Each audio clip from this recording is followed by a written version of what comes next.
That Bay Area. What's up, Richmond, CA? There's some real stuff right here. Add on coming down here. It's Aji, man. Once upon a time. Add on. I knew how to rhyme. Keep you at home. Me on.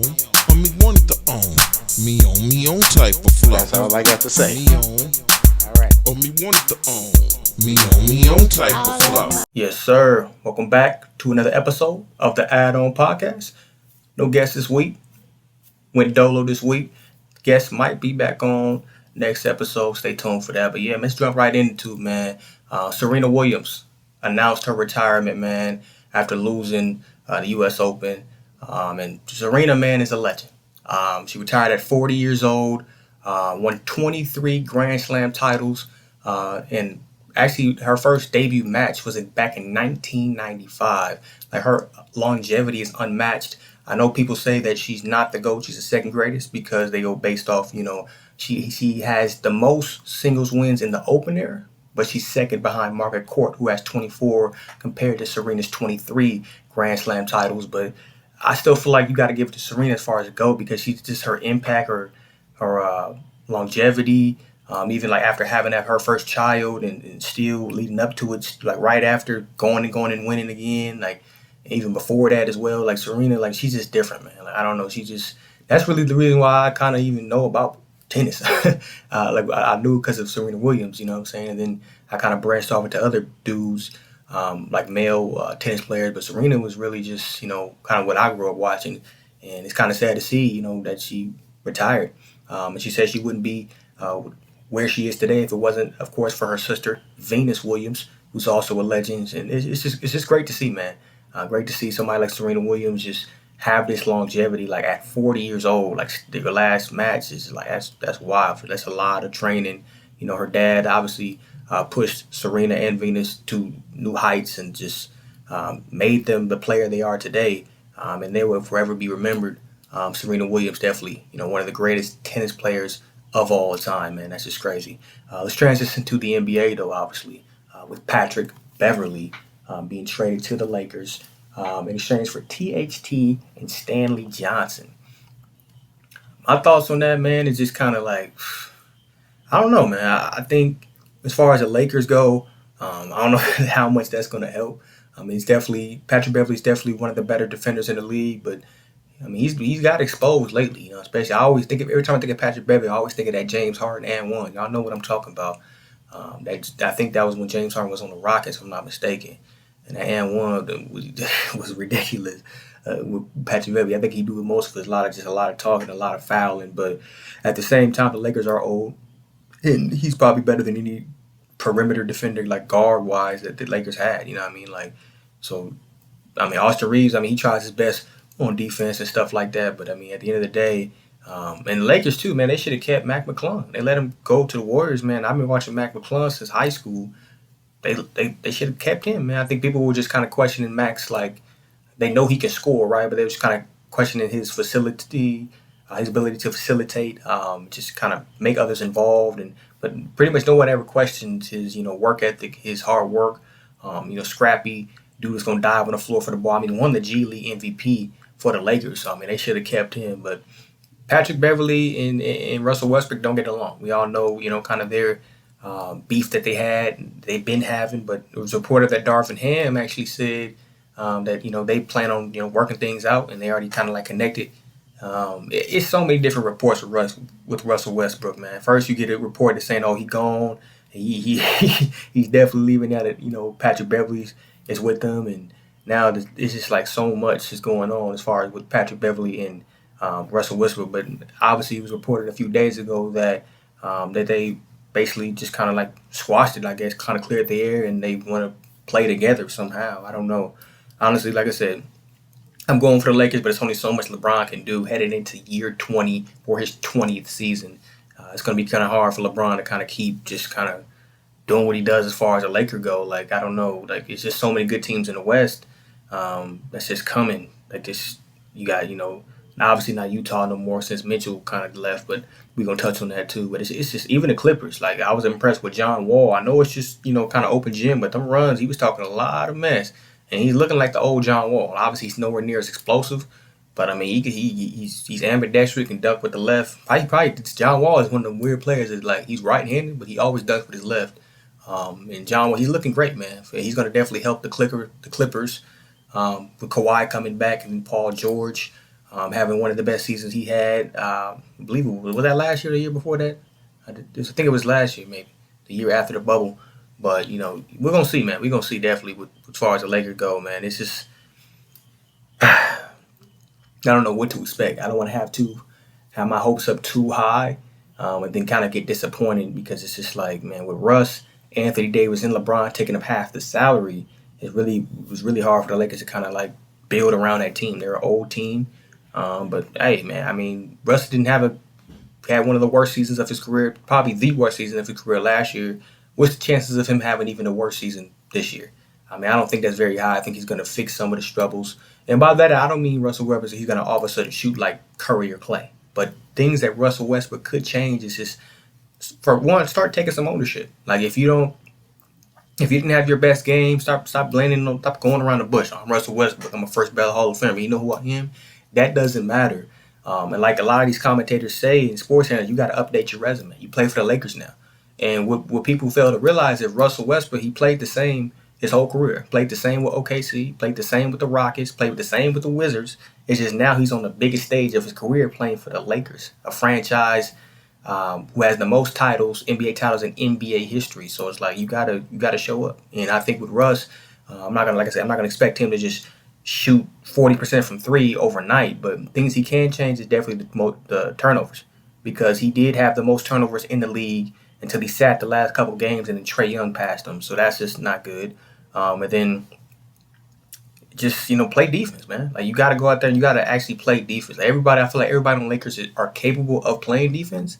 It's just a matter of like, okay, are you going to want to do it? And I think with Darvin Ham, he's going to try to instill in them that we got to play defense. Defense wins championships. Yeah, we need people who can score. We got dudes, who can score like on the team. We got it. It's just defense, rebounding, and really just defense. Honestly, we got to cut down on the turnovers because Russ definitely, that's one of his blooper reel. They need bloopers of him, just how many turnovers and silly plays he's had. Obviously, he's aging. And so for somebody like Steph Curry, who's a completely different player, somebody like Kyrie, who's their games are going to translate, just going to keep evolving as they get older because they don't rely on athleticism like somebody like Russell Westbrook. Even Chris Paul, look how long he's playing because he just relies on that mid-range and get to his spots and get others involved. And, that's why Chris Paul has lasted this long. And I'm not saying Russ can't last this long either, but he definitely has to kind of find other ways to help the team. Like I think with Russ, you got to understand this is not your team. You're the third option. The first number one option is LeBron. Who knows? It might be AD because AD last year was just, man, like last 2 seasons hasn't been good. Ever since he won that championship with the bubble, Anthony Davis seemed like he's been made of glass. Like, no disrespect to Anthony Davis, but he just keeps getting hurt over and over and over again. And that's not technically his fault. I don't know if it is. Like, I don't know how that works because even with LeBron, I know there's certain, workouts you can do with certain stretches and recovery stuff that you can do to try to prevent injury. And I don't know if Anthony Davis is doing that, but forget that. Even if it was just bad luck by Anthony Davis, like, he still has to like stay on top of things. Like, what I'm saying? And even when he was playing, he just wasn't giving it his all. Relying on the 3-point, shot too much in the mid-range and forcing shots, like get down low on the post and dominate. Like, because people forget, like, people like sleeping on Anthony Davis because he's been sleeping like that. And that's the difference between Giannis and Anthony Davis. Giannis bring it every night. That's why he's a 2-time MVP. That's why he's a Finals MVP. That's why he's a 2-time Defensive Player of the Year, if I'm not mistaken. Like, Giannis is probably already top 20 all time. Anthony Davis should be in that exact same conversation as Giannis. But he's not because he just doesn't bring it every night. And just, unfortunately, he hasn't been able to stay healthy these last couple seasons. So, I don't know, man. I wasn't too overly excited. I was like, yeah, we got it. But I do like THT. And Stanley Johnson was pretty nice for us as well. They both had their run. They both had their ups and downs. But I think, and Shannon Sharp make the same point, is just with THT, yeah, he's young. LeBron likes him. He's a clutch client. But I think with him, he needs his own team. Like he doesn't play as well off the ball.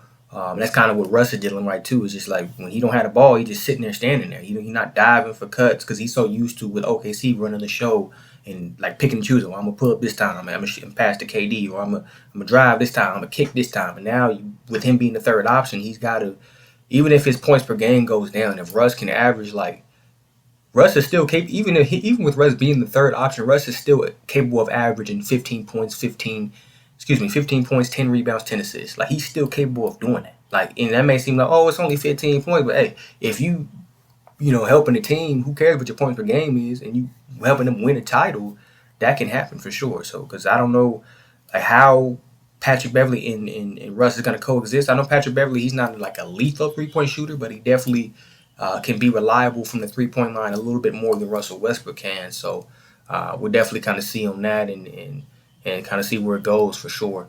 Definitely.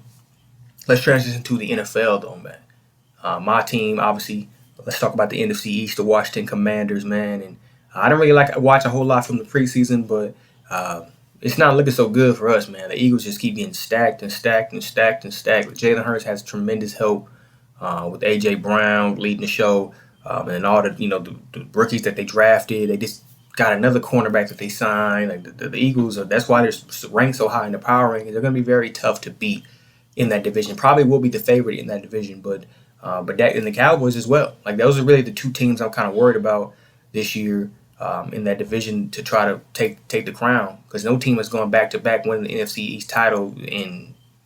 It's been a minute. I don't remember the exact date, but it's been a minute since NFC East team went back to back as far as like winning the division title. That's how bad the division is. But I kind of like it because it's like you get different perspectives. I'm not too worried about the Giants. I mean, they got Saquon Barkley, if he can stay healthy. Like Daniel Jones is not that guy. Thus far, at least he hasn't shown. So we just gonna see, man. We definitely gonna see. I don't know what Carson Wentz. I really don't know what to expect from him. When I guess obviously when we first got him, I was kind of mad. Not kind of mad. I was mad because I really wanted Russell Wilson. But I think Russell Wilson just figured, Broncos had a better suited team, which they did. And then the coaching staff, so, let's ride. That's why the Broncos acquired him. But, hey, man, I mean, Carson Wentz, if you think of it, didn't really have that bad of a year last year. If you think of it, he threw 27 touchdowns, 7 interceptions. I think people just get so caught up in just his boneheaded plays that he just does weird stuff for no reason. Carson Wentz, like he'll be under pressure and he'll just instead of just taking a second holding the ball, he'll try to throw it last minute and get a pick six, or he'll fumble the ball in the red zone. It's just a lot of kind of just stuff that just can't happen.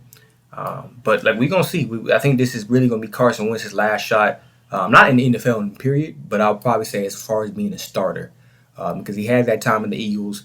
He went to the Colts, went back with I believe his former coach. One of his former coaches, but and that still didn't work out. And then he gets traded to Washington. Ron Rivera speaking, good of him, saying he's up and down, in training camp so far. But hopefully, hopefully he can turn things around. I mean, we got a pretty decent core group of guys as far as Gibson and then Terry McLaurin and Logan Thomas and all these other cats that we drafted at wide receiver, leading the way. Curtis Samuel coming back, so it's like we got a group of guys.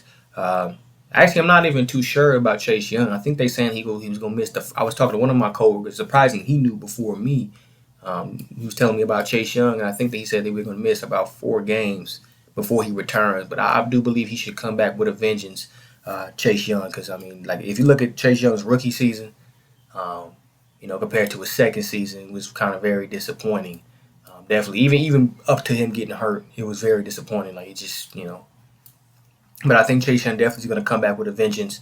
And he should be, I'm not saying he should be as good as Micah Parsons, but, he was pretty dominant in college. And if you think of it with Chase Young and just his first year, going to the Pro Bowl, and winning Defensive Rookie of the Year, if I'm not mistaken, that's a pretty big deal for Chase Young. So it's just honestly, I don't even know, what to expect. I'm not even this is probably one of the first years I'm not even too excited, for the season. I'm more excited to see what the AFC gonna do. Obviously, with the Broncos, the Raiders, the Chiefs, and the Chargers, I'm more excited to see that than my own team, because it's I don't really see anything. I didn't really see anything in the preseason. We lost every game, and nobody's really just kind of exciting me. All I really got to bank on is Logan Thomas and Terry McLaurin and Gibson. I don't know what to expect out of Carson. I don't know what to expect out of our defense. Chase Young's not there, and we just relying on Montez Sweat and all these other dudes, the D lines. I don't know. I don't know what to expect, honestly. We gonna see though for sure. But them Eagles though are something else, man. Use His Gospel track came out though. I reacted to it a few days ago. Remix, DJ Khaled featuring Ye and Eminem. Actually thought Ye was gonna rap on the track. He just kind of harmonized it, and the beat was nice, definitely. And Eminem, like, he stole the show with his rapping verse.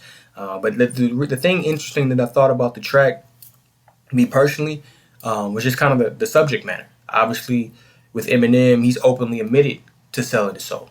And so many rappers have sold their soul. You got Kanye basically saying that he knows rappers who like basically signing contracts selling their soul. Like basically saying you can't say the word Jesus in order to what I'm saying. Like it was a leaked interview. I was like watching this one Christian YouTube based, and he was kind of breaking it all down of Eminem's kind of discography and how even his first album ever, Infinite, and how he's kind of debating and kind of at war with his thoughts and his feelings towards God, and just wanted to have other stuff. But man, and my dad talked about it too. It's just like people, you can't just live this lifestyle and then all of a sudden try to make one song that is gospel related or anything like that. But back to specifically Eminem, like I said, he's openly admitted to selling his soul. You know what I'm saying? He said in a track called "Lucky You," I got a couple of matches. So I don't. He didn't. Excuse me. He said, I won a couple Grammys, but I sold my soul to get them. So like, and if you think of it too, it's just like Eminem. Like before, I liked that Infinite album. I liked the production. I liked what he was talking about. It wasn't nothing too crazy, like killing his mom or his girlfriend and drugs and Vicodin and all this crazy stuff he was talking about. It was, he was still cussing on the track, obviously, but it was kind of like this really real lyrical, like how dudes back in the late 90s, early 80s was rapping. And I kind of liked it, but it only sold 1,000 copies. But then he gets signed by Dr. Dre. I think it was reported his first 3 albums sold like 25 million copies. Like, it was crazy, man. And just how much he just blew up from the Slim Shady LP to the Marshmallow. And like, them 3 albums were just bangers. And those are probably his best 3 albums he's ever put out. Thanks to the help of just, his subject matter. Like, nobody was saying the stuff Eminem was saying back in the day. Like, Eminem say some of the stuff, like, you like, play a song like Cleaning Out My Closet, Kim, Kill You. Like, you can't play that in today's, you would get canceled. Like, the stuff that Eminem was saying back in the day was wild. So it's just like, it's crazy too, because me being a Christian, and I hear all these Christian YouTubers talk about, secular music and stuff like that. And I feel like just almost in my spirit, I know some of these songs I've listened to by Eminem, and not just Eminem, just in general, I shouldn't be listening to, because you may think that it may not influence you, but you just may, it's just always, once you hear something, it's you can't unhear it. You see what I'm saying? So it's like, with me being a Christian, it's like, I don't know if it's right for me to be listening to certain songs, but it's just like, that's what's popping. Like, you don't want to always listen to, gospel songs, and nothing wrong with that. But that's why I mess with NF, because he doesn't want to be labeled quote unquote a Christian rapper, but he's a rapper who so happens to be Christian. Even my pops, you know what I'm saying? We were talking today, a little bit about just he was rapping in the studio and stuff. People talking about they knew my dad was dope, but they didn't know how to use him because of his subject matter. Like they wanted him to go the traditional route. And the route that everybody would go route, rapping about women and money and just partying and stuff like that. And he was on a more philosophical, deeper side. That's why I mess with my dad's music a lot, and he's dope. But people don't like that today. They know that the sinful, deep, dark music, they know that sells. You know what I'm saying? That's why you think Beyonce is so acclaimed. You know what I'm saying? All the allegations she's had of selling her soul, and Demi Lovato, and it's pretty much everybody that's big in the industry, debatably, arguably, probably sold their soul. Like, let's just keep it real. That's just what it is. Like, you can't tell me that a rapper like NF and NF's caliber, a rapper like Lecrae, I haven't really tapped into really a lot of Lecrae's music, but I've heard he's dope, and I think I've heard him in 1 or 2 songs by Lecrae, who is a Christian rapper. Why the heck are they not as high as Jay-Z and Eminem and all these other dudes? Drake and stuff like, why aren't they getting played on the radio? Why aren't these Christian-based rappers who's actually talking about some substance and expressing their faith not just on one song like DJ Khaled or Ye or Eminem, like, and who knows? But I'm not gonna count them out. Like if I would love to see what would be better than to have the best selling rapper of all time, Eminem, completely change his subject matter for the rest of his life and rest of his career. Like from now on, he's just releasing stuff, no cuss words, but he's just releasing stuff that he's expressing his faith, talking about God, and from now on, that would be amazing. You know what I'm saying? Definitely. But what my dad was talking about today, you can't just release one song and then go back to what you were doing. Like, oh, I had one. Like, no. You know what I'm saying? Once a lot of people don't know this too. Repentance is just not asking for forgiveness. You know what I'm saying? A lot of people think that, even I thought that, repentance is actually, being, real with your repentance, asking God for forgiveness and actually turning away. Repentance is actually turning from all sin. So you can't just repent and be a hypocrite and then go do it again. Like, you got to, once you repent, ask God for forgiveness, you got to completely turn from it. So you can't go back. So if you're rapping about all the drugs, women, all these different types of stuff that's just like the sinful world, and then you try to go make a Christian album or a Christian song and then go right back to it, you're basically a hypocrite. Like, which one is it? Like, you expressing your faith, okay, but continue that. You know what I'm saying? I'd love to see, because I know Ye is actually, people call Kanye crazy. Ye not crazy. I mean, I don't know I really don't know. Like, I think Kanye, Ye, he wants to be called Ye, not Kanye West anymore. I think he's just a deep thinker, to be honest with you. I think he's he's obviously a billionaire just like Jay-Z. I think he's just a deep thinker. I don't know. Maybe it was some type of the Kardashian effect. But really, that Kardashian effect is true. I don't know if it's something with the Kardashians, they spirit, and just they got their own issue. But it seems like every person that dates the Kardashians always got, karma or something bad happen to them. Even NBA players, like they get, they not doing as good, or just even rappers, if something happened. But yeah, he's doing well off. Obviously, he got his shoes and he's doing all this music stuff. And I know he's been doing gospel tracks the last couple of years. I haven't really been listening to Kanye, but I'm not specifically talking about Kanye. I'm talking about Eminem, Jay-Z, all these different dudes who just rapping about, anything. It's dope. It's dope. All these rappers out, maybe even Drake and stuff like that. I'm not saying every rapper in the industry turn Christian and every rapper in the industry start rapping, like turn into a quote unquote Christian rapper, because some people don't want to be put on that label, but change the subject matter in some way. Like, I was watching a lot of YouTube videos, and even somebody like Beyonce. When you as somebody as big as Beyonce and you have a platform to express your music to millions, you have millions of fans, and all you're talking about is money, sex, and whatever, like, man, like you can use your platform to really inspire the world to really get closer to God. Like, who thinks it's like? Do people really think like that? They say anything they want to say. They say the basics. They be like, oh, that's what they don't want to hear that. They want to hear about, oh, how you can you can get this chain too if you do this, and you like it's crazy how many people. That's like I said. I keep talking about it. I go towards NF. NF is starting to be one of my favorite rappers too. Like Eminem will always be my favorite rapper, but I can't play Eminem every day. Especially around certain people just because of his subject matter. NF I can play everywhere. That dude he's lyrical. He got flows, he got cadence, and he's got subject matter, and he can relate to anybody. He touches on subjects that a lot of people, different people talk about. So definitely, go look up the rapper NF for sure, and you'll see. He claimed, and he definitely did look up to Eminem, but he definitely he touches on different subjects of Eminem than Eminem. That's why his fan base is so crazy, and he may not be on the radio or anything like that, or what. That doesn't matter though, because his fan base is so huge, and I'm always gonna be supporting him. And just I've never seen that dude say a single cuss word, and that's not even like I don't really care if rappers cuss a lot. Like that's to each his own, right? But it's just like the subject matter. Every rapper nowadays kind of sound the same, either literally like they voice sound the same. They got that melodic flow, they got the choppy flow, they got the fast flow, but you ain't saying nothing. There's only a few rappers who actually have a fast flow, but you can actually hear them, like they actually have bars in there. That's Eminem, that's Joyner Lucas, maybe Twista, that's Tech Nine. But a lot of these rappers, yeah, they rap fast, but they ain't saying that. They just saying a bunch of words. You know what I mean? So yeah, it is what it is, man. That is definitely something I looking forward to as far as Eminem and a lot of these other rappers. Like, are they actually going to kind of change their subject matter and use their platform You have millions of fans. Use your platform to bring people closer to God instead of pushing them away from God. Because the more and more, like I said, you can try to like, you can't. It's something. Once you look at something, once you hear something, you can't unsee it. You can't like, oh, watch. Let me try to delete that out of my mind. It's already in your mind.